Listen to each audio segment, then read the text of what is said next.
Hello, good evening, What is this? everybody. We are live, and I'm going to wait for my Facebook to load, and it will keep loading. And it suddenly starts echoing, so I always check that, Farida. And I've been Yes. saying make a film on saying these lines every time as an introduction. Like so silly, so silly. 100 times being said the same thing. 100 times a film made on 100 times Shikha saying, "Oh, my Facebook will echo. My Facebook will echo" as an introduction. So it's not. I think it started to listen to me. It's not echoing. Farida, bless you, and absolutely a pleasure to have you here. And just the conversation before this suddenly connected me to you in such a deep way that I can't even express. So I'm publicly thanking you to be here and accepting to be one of the moms. And I am getting goosebumps. I am feeling this connection, and I send you a lot of hug and love for being part of this. You're total an inspiration here, and we're here to celebrate you. Welcome, Farida. Please go ahead and introduce yourself, because the mother who lives the story tells her story the best. So let's talk about your journey first here, then we'll move on to talking about you as a mother, and then we'll move forward. Uh, well, as Shikha introduced me, I'm Farida Patel Venkat. Uh, Currently, I'm an actor. Okay. I have started my acting journey about 6 years back. I have played multiple roles in my life up till now. I have played many lives, many roles, lived many lives, I think, in this whole lifetime. Uh, should I begin with where I began and my work and stuff like This that? is the Okay. open chat today. Okay. You begin with, if I'm looking on the side, don't think I'm not listening. I'm waiting for the comments to come, start coming Cool. in, tagging Cool. people, but I'm listening Cool. to you. Let's start. Let's just do it. So I'm now 56 years old. I'm going to be 57 next month. Okay. And I have had a journey of ups and downs, which I didn't even realize were ups and downs till very, very late in my life. I did the normal graduation. I was an artist, I was an actor all through my college and school days, and I always dreamt of becoming an actor. But in the 80s, when I finished, I didn't really think that that's what I could really do. So I did what was always done in the 80s. I did my MBA. I got a job in the corporate world. I worked with one of the premier FMCG companies, Cadbury's. I was one of the, yeah, I was one of the first women in sales in those days in the FMCG industries, which meant I went shop to shop selling Cadbury's, which was unheard of, unseen in those days. Women going into the market and doing some stuff. There were women in corporate roles and, selling office equipment and doing hospitality, but not doing fast moving consumer goods. I did that. I had a I did that for about 7, 8 years. I got married in the process with a classmate of mine who we were in love with, and we decided to get married, which was in 91. I was in Bombay till then. I moved to Hyderabad, and I was happy, having a lot of fun in life. And then I had a child, which was in 91. I had a daughter, and that's when I decided that I was doing very well in the corporate world. I had done a lot of sales and marketing. I'd moved into brand management, which was my dream. But I decided that nothing came between me and my child. Nothing would come between me and my daughter. And I stopped everything and I got into the role of motherhood. Before I got into the role of motherhood, when I got married, I transformed myself. I'm a Parsi. I got married to a South Indian. I transformed myself into a South Indian, thinking that I was in love. And that's what I needed to do for the man that I was in love with. So I learned to speak Tamil. I learned to cook Tamil food. I celebrated all the Tamil functions. I looked at Tamilian every single bit. If you saw me, you couldn't say that here's a Parsi lady married to a Tamilian. I looked absolutely Tamil in those days. And so I will tell you brief things about this, and then I will tell you about what led me into doing all these things, which I think. Okay. So after my first child, I took a break. I had the most amazing parents who said, don't do it. Continue with your corporate job. I was in Bombay and I'm from Bombay. My parents lived here. They said, we will take care of your child. And they were really, really the most amazing set of human beings, both my mom and dad. Unfortunately, they're not there in the world anymore, but I feel their presence every single day, and I know that they look after me. But I was so obsessed about not letting anybody do anything for my child. I had to bathe the child, feed the child, put the child to sleep, watch it while sleeping, be there when the child woke up, not leave the child's side. Okay, so I stopped everything and I became a mother. Fortunately for me, there were friends who knew what I was in Hyderabad when we were living there, and he called me up when my child turned 1 and said, "Listen, this is enough. You got to get back to work." I said, "No, no, no, I can't do this. I've got to be with my daughter." But he kind of pushed me and said, "No, I'm starting a branch in Bombay. So I need you to start my Bombay branch." It was in recruitment and recruitment advertising. So I said, "Okay, fine. I will work from home." Very grudgingly, I took up that assignment, and I'm so, so grateful for it to have pushed me into doing that. Otherwise, I think I would have never moved out again, ever from the child's side. So then I did sales and marketing for many years. I did recruitment and recruitment advertising. Then my husband was in a corporate world. We got transferred to Sri Lanka. So we went there and I had my son there. And then for the next 3-4 years was the son cycle where I was doing exactly what I did for my daughter, for my son. I think it a little, but almost as obsessive as he was, but I had 2 children to focus on. After moving from Sri Lanka to Bombay, Bombay to Bangalore, Bangalore to Delhi, Delhi to Bombay, I came back to Bombay sometime around 2004, which is close to when I was maybe 36 years, or close to 40 years old. I think close to 40. It's 2004. I must have been 40 years old. Yes, right. 40 years old. And I began to feel that there is something amiss. All through my life, I was obsessed with all this, and I was so busy, and I was so caught up, and I was so involved, and I was thinking that I'm doing what is right and best for me and for the children and the family. And when I came back to Bombay, which is home ground for me, and where I know people who know me, who know what I have been doing, who started kind of prodding me, pinching me. And I started seeing my friends and colleagues who are doing various things in life, who had made different choices from the ones that I had made. And I started questioning my choices. I started questioning what I was doing. And I was like, is this it? I love being a mother. I love running my home. I was a proud homeowner of a corporate executive. And I loved all of it. But really there was something missing, and I was like, is this it? Is this what I am to do all my life? And is that is it? I mean, isn't there something I really wanted to do with my life? I mean, what is it that I really wanted to do? And that's when I began a journey into self-introspection, self-realization. I met a wonderful woman who's my life coach. It was pure serendipity. We bumped into each other at a parlor of all places. Wow. Okay, and we just smiled at each other. She was washing her hair, I was doing a manicure, and we just smiled at each other, and that was it. We just connected, and I think it was just meant to be. She had to come into my life to wake me up and to see that, listen, Farida, there is much more that you could do. And which is when I started working with her, and I realized, and I faced all my demons, and let me tell you, I had lots and lots of them, which I had nicely, quietly, conveniently, and very, very comfortably buried inside this rosy, beautiful life that I was leading at that point of time. Okay, so I started doing self-work with her, and I realized that a whole lot of what I had done, the choices I had made and the things that I was doing, was all of it was kind of driven or was, but I took those choices and I made those decisions because of certain things and events that had happened in my life and had made me the kind of person I was. And those were not the best reasons for me. Those were not the reasons that were making me happy.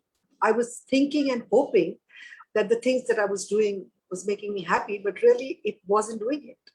So then when I started introspecting is when I realized that the real reason was way hidden behind, and which is a story I want to share with you today. It's a story I have never shared publicly in my life. It's a story which a lot of people who know me well know. My family, of course, knows the story. A lot of close friends know these stories. But it's a story I have never openly talked about or never openly acknowledged on a public forum. So here is the story which I think drove me to do the things that I did and made me take the decisions that I did. And before you start that, Farida, I want to tell you this, that this is an awesome step that somebody's taking. And I totally, I know there will be audience coming in sometime replaying this going to go on YouTube. But I salute you for taking this absolute thing to a stranger you didn't know a day back, you know. You did not know me. And a day back, this is called some energies meeting for a reason, just like next door, that you know that parlor incidents happen. Absolutely. Probably this book is that incidents that's going to take you to level 2 now. So Absolutely. totally thankful for this, and thankful for whatever forces behind me to release these out of the mothers that's going to happen through this book. So Absolutely. I agree with you, Shekhar. I agree with you. When I spoke to you a day before, this is not what I thought I was going to talk to you about. Honestly speaking, this is not what I thought I was going to talk to you about. And I was just checking your Facebook profile and I heard some of your stories. And when I saw some of your interviews, something shifted. Something shifted inside me. And I just felt that this is what I need to speak about today. I have many journeys, from a corporate woman to a homekeeper to now an actor.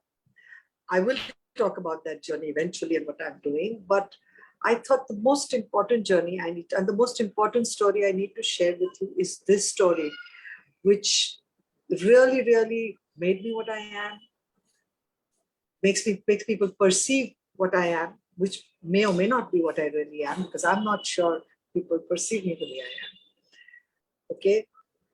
So the story goes back to when I was 7 years old. I was adopted when I was 7 years old.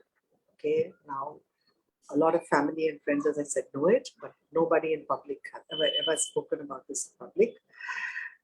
It was an in-family adoption. In those days, adoption, it used to happen that there are sisters, there are brothers, and one has children, the other doesn't.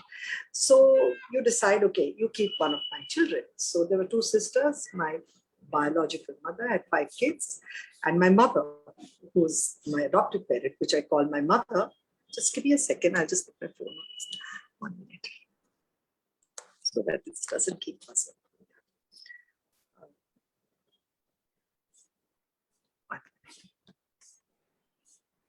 Can you hear me, Shikhar? Absolutely. Yeah. So she had no children. So they decided that one of the kids would stay with her. So I moved at the age of 7 from my house to my, what at that time used to call my Masi's house, who I started calling my mom from that day onwards. And I had wonderful sets of parents. Both of them were amazing. Both of them were loving. But in those days, in my mind, I just moved from one home to another. I really didn't know what was happening at 7.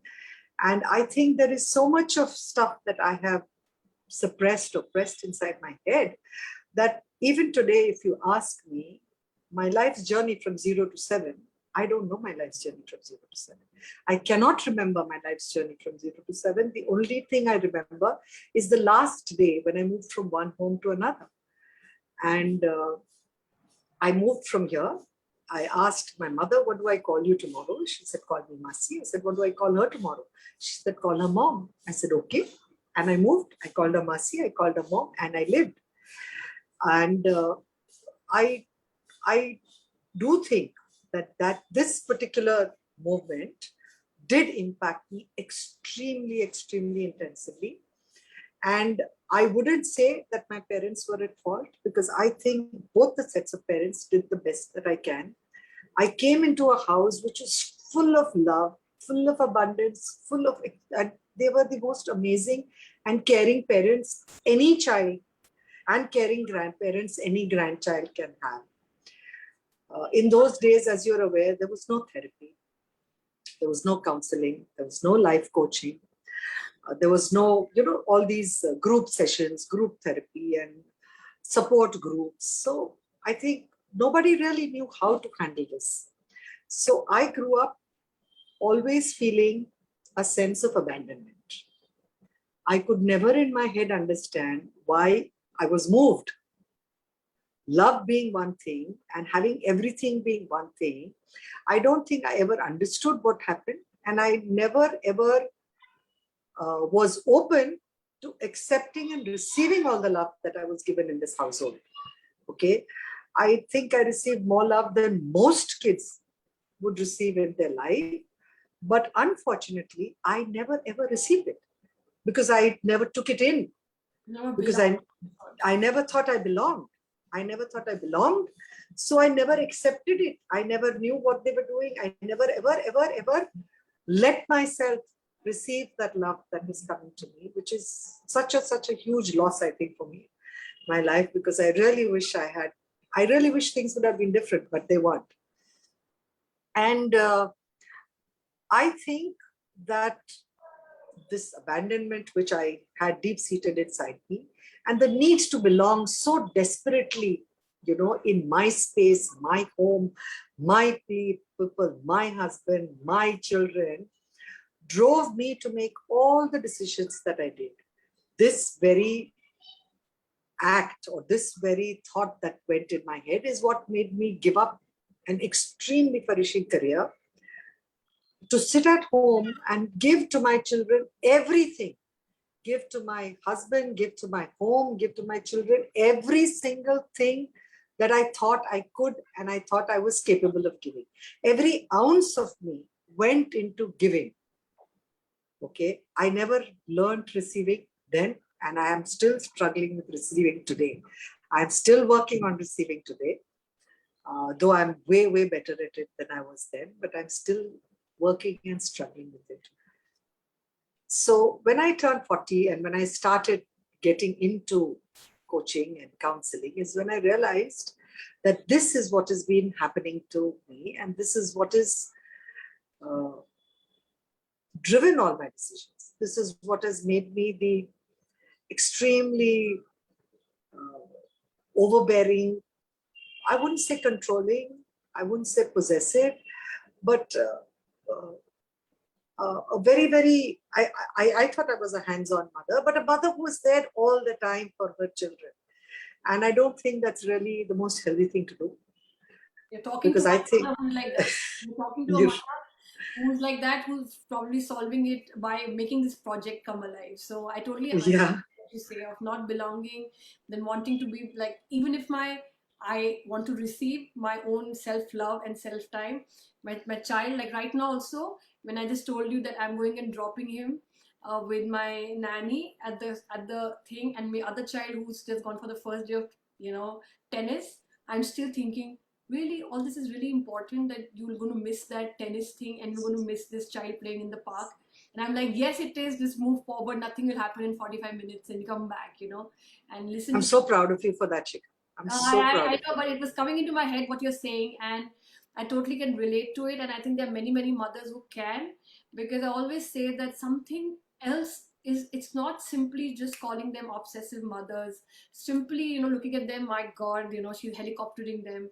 There is so much at play inside of you which you don't even know, that's controlling you to control this, and you are you. so clinging on to it, you are holding on to it so tight because you don't want to open up, you don't want to talk about it, because like it'll turn around. Some in your situation, in my situation, I had a big joint family, and my mother's taken, everybody was showering love, special attention to me. And aren't you grateful, aren't you grateful to this love, that you were having somebody who was being violent and has been taken away, and now you're not being grateful? So that dawned on me, and I was like, I forgive you, no, everything is okay. And I also grew up exactly like you, and I totally understand it. And that holding on to that, you can't speak up and say you're not grateful, because people are going to say, you had everything, look at you, are becoming India's first baby photographer, you got everything you wanted on the platter with so much love, look at your father. And I can't stand up and say, I'm not like that. Belonging, that abandonment is very strong. You did not ask me before you took my mother away. There, nobody asked you that, can you go there to that house? You didn't ask me because my cord is attached to her. not to the other one. And that is where that abandonment, that detachment, that thing is there. And I totally understand But what you're saying. but the strange thing is, I never felt a cord attached Even I didn't. there. Even I Yeah, didn't. I never. Yeah, Till this project, yeah. even I did. I was just like, I'm the luckiest, and I'm absolutely going fine. But I was And showing the up like an obsessed mother, like you were talking about. yeah, I was extremely obsessive. And the thing is, Shikha, I don't think that I think that the people who acted in our best interest. I don't have any gripe. I don't have any gripe against either of them. And yes, people, I am better off, maybe.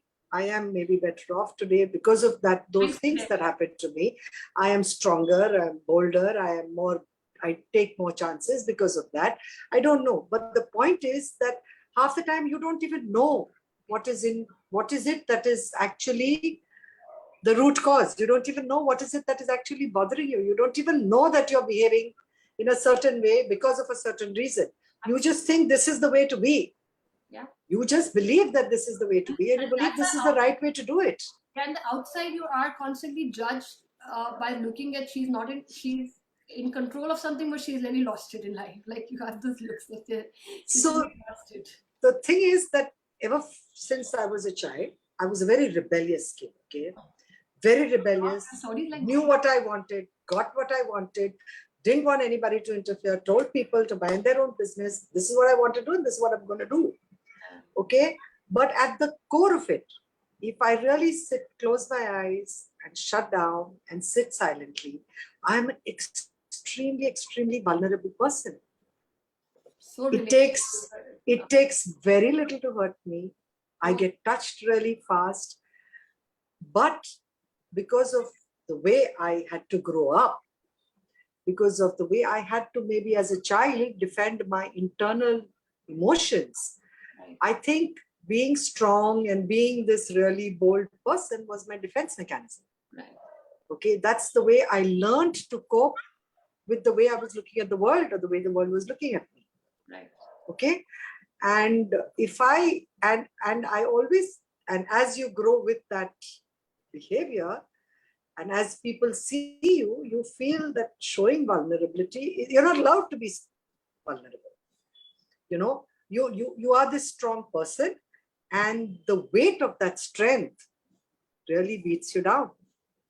The weight of being strong all the time, because when you're strong, you're expected to be the superwoman, supermom, who's got the act right at home, who's got the act right with the husband, who's got to act right with the children, who's got to act right with the work, and who has everything in control.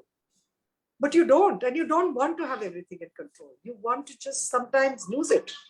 Yeah, and you come up with these things like, I got it, I can deal with it, it's okay, Yes. it's not a big deal. I have a friend who's writing it big hug Shikha because she exactly knows, and she keeps looking at me when I was with her. She's like my village, and I used to tell her, she's like, she used to start crying looking at me, and I must tell her she's still there.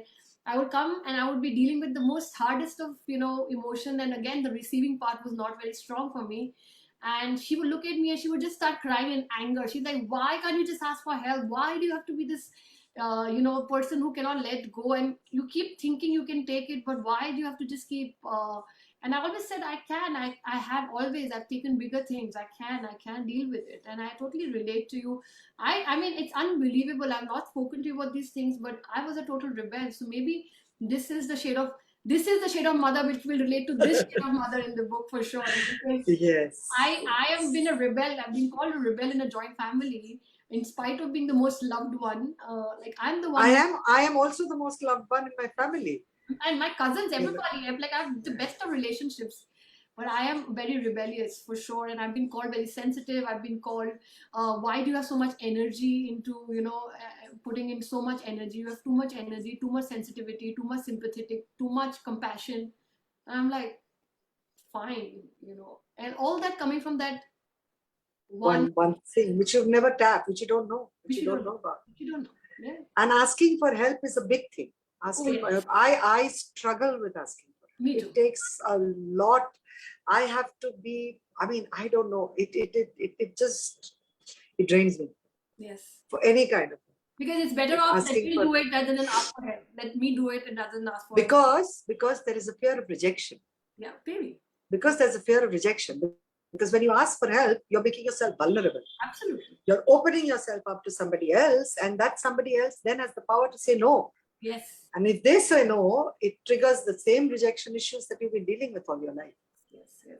And there's so many of us like that, Farida. I'm glad we're talking openly about it today. Yes, yes. I'm so That's glad. what I'm saying, that when this book opens up, then this book opens up with story by story. Some story will be related by some mother. See, I am younger than you, probably 16. I'm going to turn 40. It's uncanny. You realize it at 40. I am going to be receiving this at 40. How universe works. And I never used to talk this universe, this thing and all, because I used to find this a very woo-woo talk. Weird. Yeah, I'm like, what is it, like, universe? But like, clues by clues, things by things, and this project is coming together for me, for many mothers. Not for, like, you are probably talking directly to me, but there's somebody else is talking to somebody else, and I get a message saying like, oh, that mother was just talking to what I wanted to hear today. And Absolutely. and and that's why overnight for you also, you feel this needs to come out And talk about this. and talk about it, to release and to Absolutely. inspire. Not only to release yourself, but to inspire many, to say, just check on yourself if you have these symptoms that both of us are talking about. No, but I also think that a big thing is that I think when I talk, now that I have spoken about it and put it out there, I think it'll go. I will let go. Yeah. Because maybe somewhere deep inside, I'm still holding on that I'm not talking about it. Yes, yes. Maybe I will. It'll go, because I don't know what's happening subconsciously inside of me. Yeah. So hopefully this will help me let it go. Yes, so Alisa is here saying it's all in the big plan. Kirtana is here. Many moms will relate to that fear of missing out, FOMO. Terry is here. Terry is also joins in regularly. Good morning, Terry. Understanding abandonment, and she understands abandonment. Terry is a beautiful story as well. Annapurna is my literally like a soul friend sitting here saying big hug to you, because she's busy, but she's tuned in. So this is beautiful. So let's move on. Like, now that you've moved on in terms of releasing it, and the mother pulse healing has started, which you say is not totally healed. And the mother pulse is not only you being a mother, but the mother pulse before you, a generation before. Yes. That thing. And I also have started to believe that if we do not solve it today, Farida, and because I had a health journey before this, I was very involved in a whole food plant-based journey to reverse autoimmune in my family. I got very passionate like this about it. And then I was talking about Bruce Lipton, who talked about cellular memory, Yes, absolutely. So how we carry the cellular memory and then we pass it on through our genes. Yes, we do. And then suddenly 4 generations down, some mother is feeling absolutely stressed and triggered, and as a child triggered about, and has no idea what's happening. No idea what it is, and it's the stress cellular memory that is coming down, either in the form of a disease or either in the form of stress or some psychological issue. And I started to believe that if, like, it has been proven, but I'm saying if it is, all this is true, that we are passing that in a cellular memory to generations next, we might as well stop it here. Because when we will stop it here, our kids will suddenly feel that it stopped for her and she's no more stressed about it. So when they have kids, the stress would have got stopped somewhere and not passed her. And Terry can do it totally. The weight is lifted off them. The weight is lifted off them. Terry can. They don't have to carry them. They don't have to bear our weight. Yes, and so, like, of course, this is such a magical place, this whole universe, the way life is evolving, the way things have come together, and to the studies that we are doing, if we can learn something and resolve it and forget about passing it in a cellular thing, forget that. The fact that we can celebrate and resolve it for whatever life is left, and on the last day we are just smiling, being a lighter person, not as a heavy person thinking ki time tha but solve, we did not solve it, we should have solved this. You know what, my son, before I die, I must tell you one secret, and then I release it and never live it. Live the release, live the freedom. Absolutely. Live the liberation. So I'm glad. So go ahead, Farida. So I made a lot of big choices and changes. Started, didn't make them. They don't happen overnight. Nothing happens overnight. It's a process, and it has taken me 1.5 decades. I've been working for over 1.5 decades on myself, on healing, and resolving all my issues, and meditating and looking at alternative things and stuff like that. And a lot of, but I did start my journey around the age of 40. I was extremely also overweight at that time. I was like 125 kilos, which is obscenely overweight. I had a lot of friends, but when I looked at them, they were friends of my husbands who were my friends. They were friends of my children. Their mothers and fathers were children's friends, parents were my friends. And I really realized that I have connections with so many people, but I don't have a core group. I don't have a circle. And I realized other big realization dawned on me is that till that age, most of the friends that I had were men. I mostly had male friends, and something inside me shifted and said, listen, you need women in your life. Okay. And working with this life coach who's also a woman, we started working with women's circles.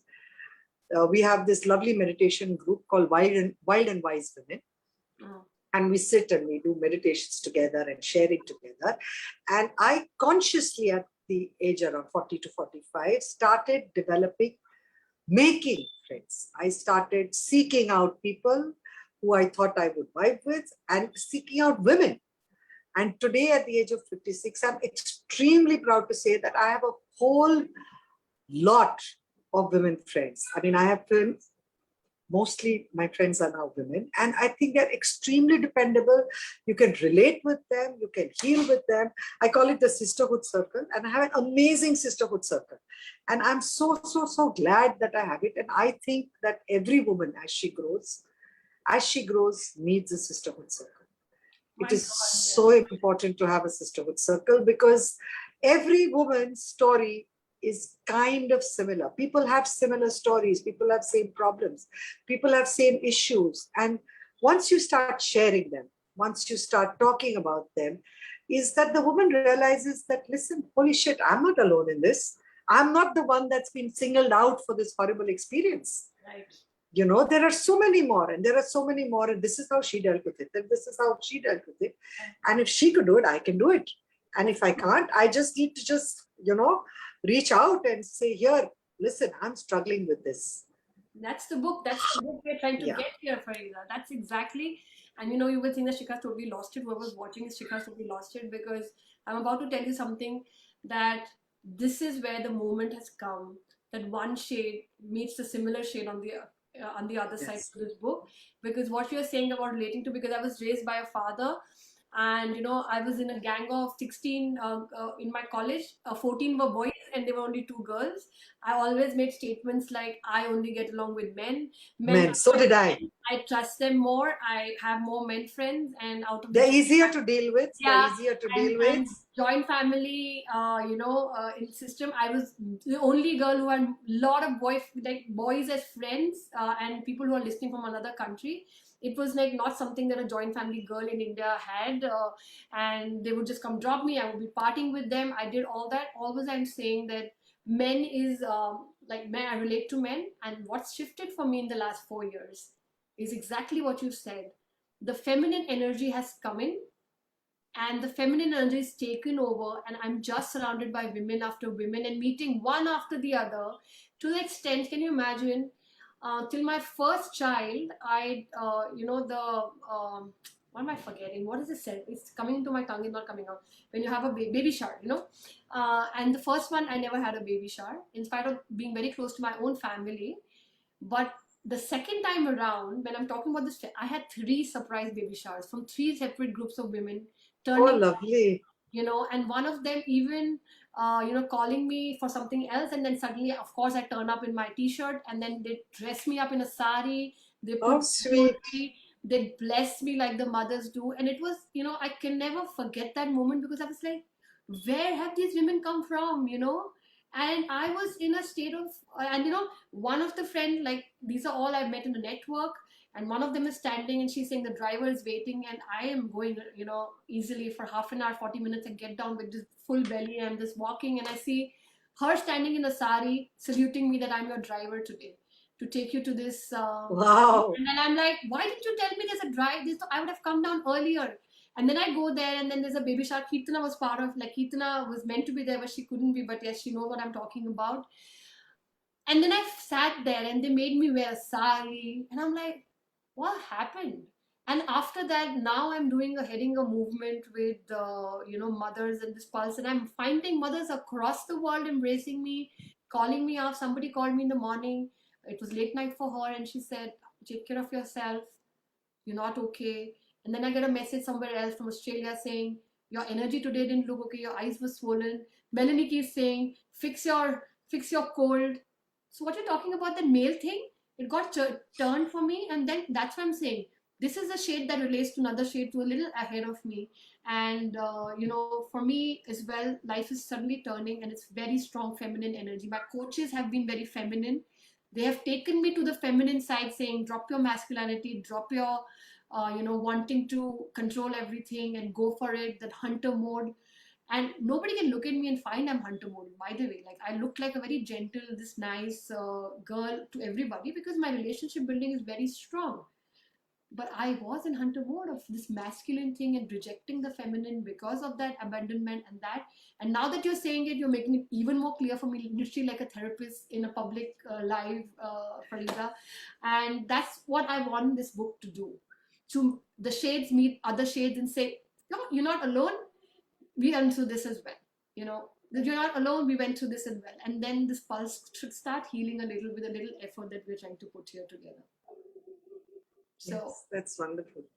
so It's then you very went and wonderful. you lost weight, you'd worked on I yourself. lost weight. Yes, I worked on myself. That was another journey, another lifetime. I think when I was 125, struggled with weight, did all sorts of programs, did all sorts of things. Eventually, I took what people think is an easier decision, but I think it's the most brave, challenging, and the one of the best calls I have made in my life for myself is I went in for what is called a bariatric surgery. I don't know how many people will agree with it, but to me, it doesn't really matter. Right. Because when I was, in fact, there is so much opinion and so much noise about this whole issue that when I decided, I took a lot of time to think about it. When I decided, I called up my surgeon and I said, I want to come in the, the earliest possible because I don't want to talk to people. I don't want their opinions. I don't want anybody to tell me I'm doing wrong or right. I know I have to do it. I know I have to shed the weight because I was happy with my weight for very, very long because it never interfered with my moment. Yeah. There was a holiday I took with my children to Bali and I loved rafting. Okay, so we decided to go river rafting. Yeah. Unfortunately, this rafting location was in a valley. And the climb down the valley and the climb up the valley killed me. I could not move for 2 days after that. That's when it struck me. I said, this is not happening to me. I cannot be held captive or a prisoner by my body. I'm not going to allow it. It doesn't matter. I've been working on weight and trying to lose weight and trying to work on past life, current life, diets, and all sorts of things. Nothing's happening. I'm going to take this drastic step and take it overnight and get it done with. And I did that and I lost 50 kilos at post my surgery. And I was very happy with myself for having done that. And even today, there's a lot of debate. There is a lot of debate about right, wrong. And actually, people can have debates because I believe very strongly that every human being has a right to their opinion and every human being has a right to do what they think is absolutely right for themselves. Oh, absolutely. I thought this was right for me. I'm not justifying it. I did it and I cannot be happier. And I don't think I've ever been happier in the last 40 years or so. Okay. My children, some friends of mine, my coach, some friends, and my children have been a great source of motivation and inspiration for me. They are always, when I didn't believe, they believed. Yeah. Okay. When I thought that there's not much I can do. What is it that I can do? Where is it that I can go? And my surgeon's wife, who's also a doctor, Dr. Goel, after my surgery, they did a lot of interviews because I lost a lot of weight, and they did. And every time I went in front of the camera and gave an interview, she would come back to me and saying, "Have you ever thought of acting?" And I'm like, "Why do you say that?" She says, "But you're so good in front of the camera." I'm like, I used to be an actor once upon a time, and maybe I speak well, and maybe that's why you think that. And I still never thought about it. That this was when I did my surgery. That was 13 years back. So 57 minus 13 is how much? 46 maybe. Yeah, 2000, No, 40, 55 was, no, I was 48. 40, I think it was close to 47, 48, 49 when I did my surgery. And I had black hair. I always had white hair. I used to color my hair, dye it, because you're not allowed in the time that I started graying, which was in my early 20s. When I was in my 20s, which means in the 90s, women didn't carry gray hair as gracefully as the women do today. And I'm so happy and proud that women do. So I was coloring my hair all the time. And, I just got exhausted and disgusted with the process. So when I turned 51, I decided that this gray black hair goes now. I went and told my stylist that, listen, I want to go bald. She's like, what's wrong with you? I said, I'm tired of black hair. I want to get rid of it in one shot because I have long hair. I can't wait for all that to go white. It's going to be absurd. So she said, no, hold on. Let's give you a really tiny, small haircut. And over a period of 2 months, it'll all go white. I said, great, let's do that. So I first went and cut off my hair at 51. And I'd never chopped my hair this short, okay? And I loved it. And I just let it gray eventually. And then my children and my friend Vici and many other friends kept telling me, Farida, maybe you should try to go back into acting. It was always your passion. This is always what you wanted to do, because I always wanted to become an actor. Okay, when I was younger, my dream was that I would become an actor. I didn't pursue it for multiple reasons. And I think financial being the most important one, because in those days, there was no security. There was no even, I didn't think there was a possibility of me getting work. I used to do a lot of theater, but theater is all free work, So I never thought that I would be able to make a life or a career or earn money, through this career. So at the age of about 51, I said, yeah, chalo, let's try. Let's give it a try. What's the harm? Kya hoga? Worst comes worst, I won't manage. So let's try. So I think, as you say, universe and existence a lot. I just put it out there. I just put it out there that, listen, I think I should get back to acting. And I am not very socially active. I mean, on social media, I am more active now than I was then. I wasn't very active then. I just kind of randomly saw some people and saw that, they were doing some work. So I just randomly wrote to some people that, I used to be an actor and I'm interested in acting again. If there is anything, do let me know. And I think within a week of having put down a message like that on Facebook, I think I did it, a guy messages me saying, Auntie, are you an actor? I said, he called me auntie because it's okay. We are in India and everybody older is auntie. So I said, I was an actor, but I am not anymore, but I am interested in getting back to acting. He said, there is this ad, will you go do it? I said, how does that work? Because the time and generation I came from, there was no auditions. The world was different. The acting world, the casting world, there were no casting directors, there were no casting agents in those days. It was very different. So he said, no, you have to go to this place and they will take an audition and they will decide. So I said, okay, I went there.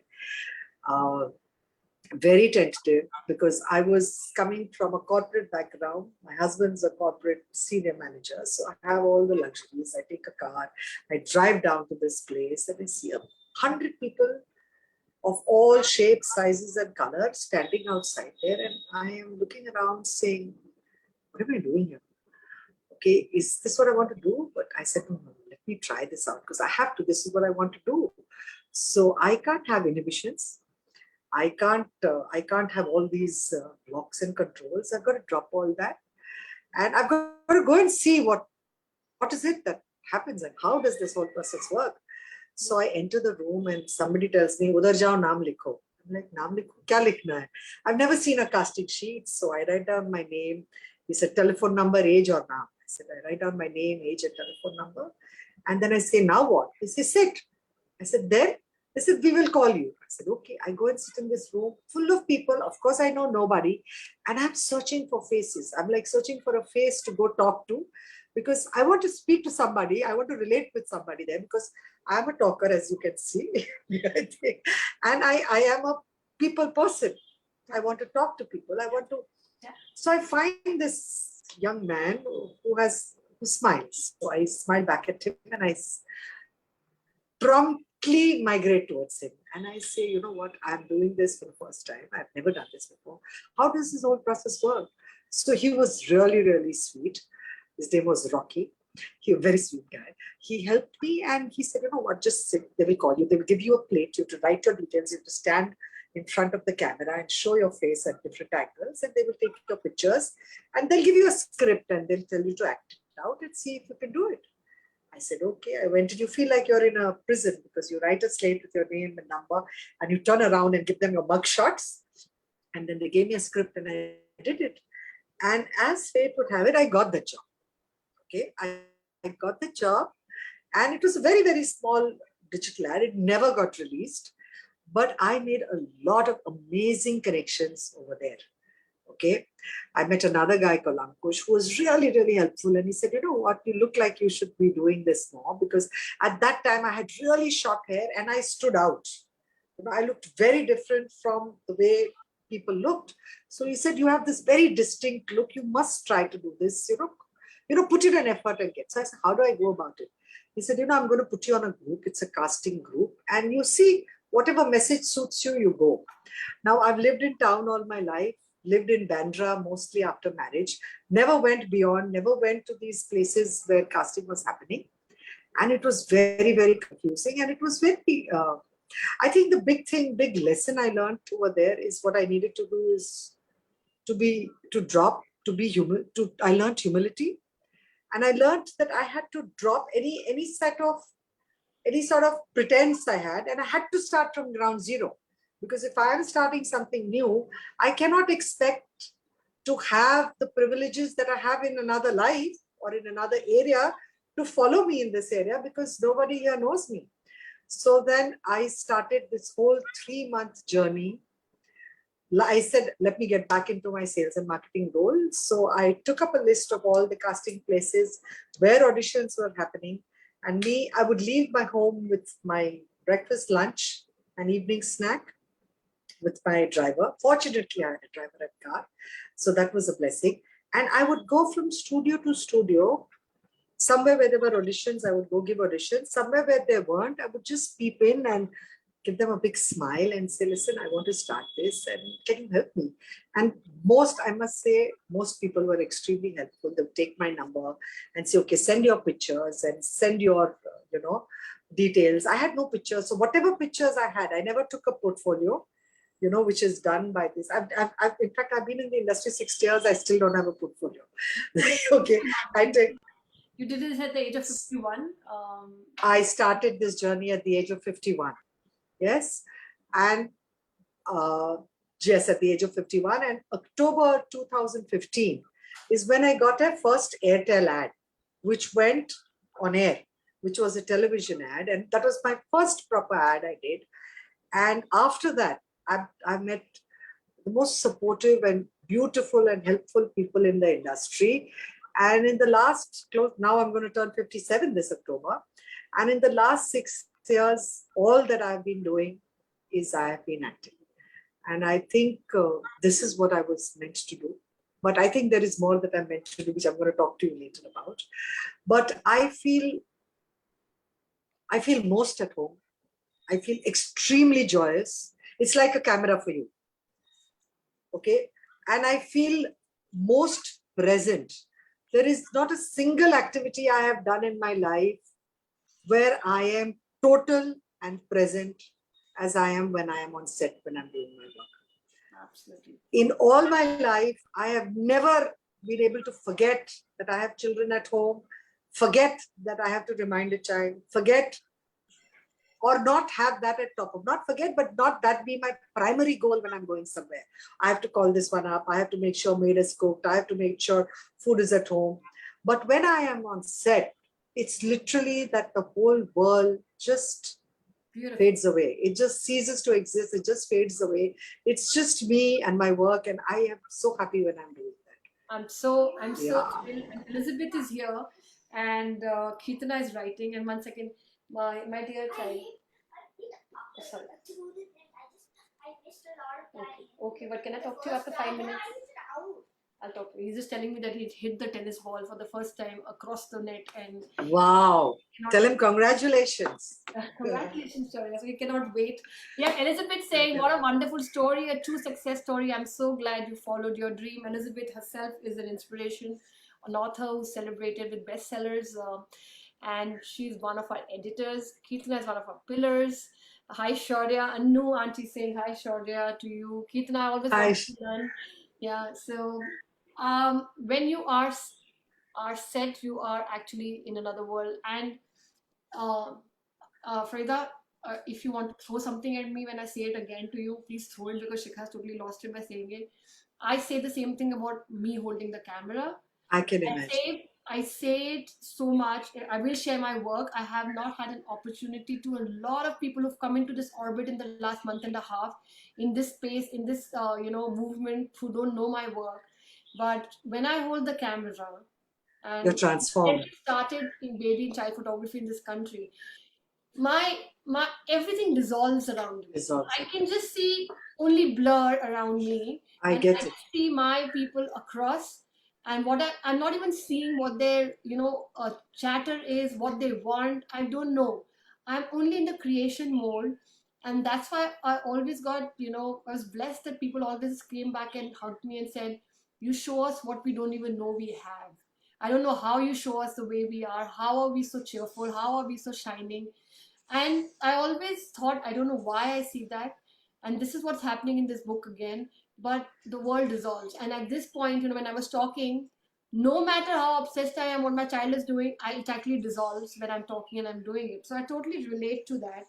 And you're total inspiration. And I know that you've done very, very big, stuff in Netflix. I recently came to know. I'm still not researched honestly so much, but I know that Doesn't matter. It's not you important. are doing big things with your life, not because you're in these big names, but because you're truly manifesting what you were meant to be, the shine that was so dim for so long.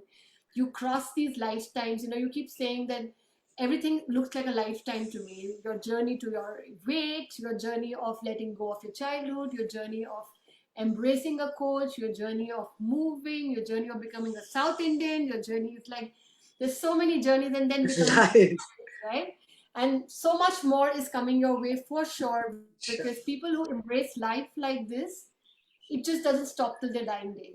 It'll just keep coming to them. It'll just keep coming to them in different ways, and it's only a smile, I think, by the time you leave, saying that fine, if not everything, most of the things are done that I was meant to do. So I'm so happy. Elizabeth, Shikha, she's truly inspired. When you're photographing, you become immersed. I do. Swati is here, so a lot of love coming in the Hi, chat. everybody. Thank you for all your love. And I can go on, because I, again, just throw a ball at me if I say that. I'm a people's person and I can chat for a very long time. So um, I have found my shade. I hope other mothers find their shade, and these kind of synthesis happen and emergence happen, and then we can release. Because now I can say, fine, Farida released it. You can say Shikhar will release it. I'm not the only one. You're not the only one, and we together. It's like those releasing those gas balloons, saying, "Hooray, Yes. it's gone up. It's not no more on in our hands. It's gone up, and we release it in a colorful way by celebrating in this book." And that's what I can say. We are going to manifest your dream, Farida, because we also want other people who do catch ups to not have very long interviews. Otherwise, they can't come till the end, and it gets very long. You've watched some of them. So I try to wrap it up between 40 to an hour, and I think we're already talking for more than an hour already. So, no, I'm sorry. what's your dream? What's your dream? This is another question I've reflected on after seeing one of your interviews. When I was a young girl, Gandhi was released, and Rohini Atandi won the Oscar. Okay, and I was an actor at that time, and I always dreamt. I thought at that moment, this is what I need. I want to be an Oscar award winner. Okay, and of course, over the life happened, and that went somewhere under the carpet. One forgot completely about acting, forget winning an Oscar. Now that I'm back in this field, I really, really want to do projects. I do want to do great projects. I do want to do great national and great international projects. I want to hopefully win awards. Okay. But there is a slight shift in this dream. Because I was thinking, why is it that I want to do it? Why is it that I want to be in this position of where I can get an Oscar or get a national award or get an award? Is it because I want people to adulate me? Is it because I want people to say, oh, wow, you're so great? It's really not that. So when I introspected, I realized that the reason I want to do it is because I feel that people who are in that position, or I feel that the whole world looks up at actors and stars. Rightly, wrongly is not for me to judge. And I feel that if I had a position of that kind of position, there is a lot of things I want to say. There are a lot of roles I want to play, which are not offered to people of my age, my white hair. People want black hair, people want color, and especially don't want older actors to do. But I think there is so much, there are so many stories and so many strong, women-oriented, powerful stories which I want to tell. And I feel one of the ways that I will be able to say that is if I get somewhere. Yeah. I'm still very new in the journey. I'm just 6 years old. I've done a lot of work, but I have a long way to go. And if I get somewhere is when I will have the strength to be able to tell the stories that I want to. Okay. And the other thing that I want to do through that platform is that there are two sets of people that I'm really, really passionate about. One is women and second is young adults. Okay. Boys, girls, mixed young adults. And I want to, with women, build women's circles, build sisterhood circles, work on healing, work on internal growth, be a support system, and develop a kind of women support group that I could. And for young adults, I want to, I, as I said, appear as this strong, bold woman, but I am extremely vulnerable. And I have never embraced my vulnerability, exposed it or embraced it. And I think the more you embrace your vulnerability, the more you come into your center, into your core. And I want to help young adults because I think women through Women's Circle will hopefully get help. But young adults, because the faster you begin your journey on self-healing, self-love, and embracing all your vulnerabilities, is the faster you will be able to come into your true self and shine and shine. Yes. Yeah. So I feel that if I am at a certain position in my career, I will be able to in a position where I'll be able to influence people or talk to people, and people would maybe hopefully listen more than they would listen today if I went up on a chat and started talking about it. Yep. So I've too been many dreams. I think too many dreams. not really. Everything is connected. Dream is connected, and I've been saying that my dream is becoming that these 100 dreams should come true. So Sure. maybe once the book is out, I will do everything to create systems and energies that these 100 dreams reach. That's what I'm saying. Like I've met you and I can relate to you. Somebody will relate to somebody's dream. Somebody will relate to somebody's dream. And they find these people who can say, I want to work with you and I want to work with you. I want to help you. I want to do that. And these 100 dreams should come true is what my vision of the book is. My vision is becoming also in all sorts of crazy stuff that I have been announcing. Cynthia is here as well. So good morning, Cynthia is important. She's being interviewed tomorrow.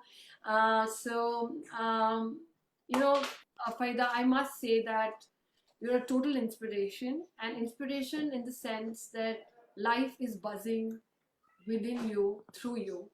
And I mean, nothing else but inspiration will fall on moving from here.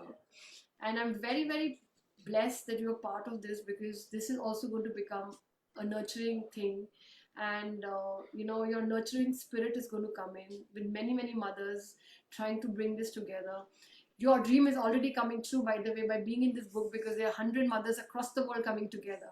So Yes. if we embrace these 100 mothers and bring the sisterhood in these 100 mothers, That's forget it. about the copies and forget about the impact you want to make.